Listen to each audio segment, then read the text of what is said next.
అందరికీ మనసు నిండా దండాలు. నాకు చాలా ఆనందంగా ఉన్నది. నేను ఎక్కువ తక్కువ నగరాలు చేయ 2-4 ముచ్చట్లు మాట్లాడతా. ఎందుకంటే కింద ఉన్నప్పుడు మస్తు నగరాలు చేస్తా కానీ వేదిక ఎక్కితే నగరాలు సాగాయని నాకు తెలుసు. కాబట్టి 4 ముచ్చట్లు చెప్తా అన్న. మనసులో చెప్పలేనంత ఆనందం కలిగింది. ఎందుకోనంటే నాకు ఇవ్వాలనే 14 సంవత్సరాలుగా సుదీర్ఘ పోరాటం తర్వాత కేసీఆర్ తెలంగాణ ఎలా సాధించాడో 14 సంవత్సరాలు పోరాటం చేస్తే నాకు వీసా వచ్చింది. అది ఆట కోసమే వచ్చేసింది. ఇది జీవితంలో ఎప్పుడూ గుర్తుండిపోతుంది నాకు. చాలా దేశాలు తిరిగినా రాలే, ఇక్కడికి మాత్రం రాలే, ఇప్పుడు వచ్చింది.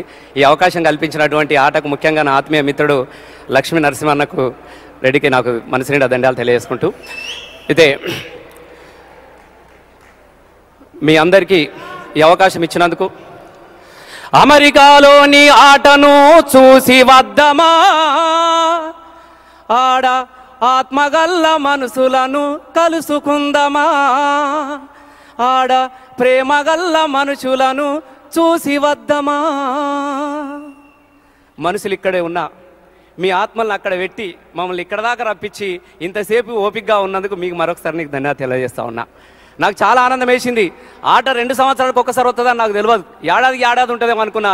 కానీ సమ్మక్క సారక్క జాతర 2 ఏళ్ళకు వచ్చినట్టు ఆట కూడా 2 సంవత్సరాలకు వచ్చింది. ఇక్కడ సమ్మక్క సారక్క జాతరలా కనబడ్డది. నాకు బయట ఉన్నట్టే అనిపిస్తున్నది.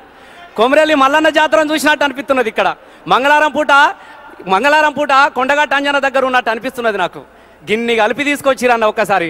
అరే శివ శివ అంటూ ఒక్క పొద్దిడిసే యములాడారా జన్న రూపము చూడు, పాయలై విడిపోయే గంగా 7 పాయల జాతర చూడు, అలిగిన సీతకు మొండి రామునికి బంధం కలిపిన భద్రాచలము, అరే గొడ్డురాళ్లకు బిడ్డలనిచ్చే సమ్మక్క సారక్క జాతర చూడు, కొమ్రెల్లి మల్లన్నను చూడు కొండేశ్వరికెల్లో దాగుండు, కొమ్రెల్లి మల్లన్నను చూడు కొండేశ్వరికెల్లో దాగుండు, ఆ కోటి దేవుళ్లకు దీపం పెట్టినా, ఆ కోటి దేవుళ్లకు దీపం పెట్టిన కూటికి లేని పల్లెను చూడు, అమ్మా తెలంగాణమా ఆకలికే కలగానమా, అమ్మా తెలంగాణమా ఆకలికే కలగానమా, మా ఆకలికే కలగానమా.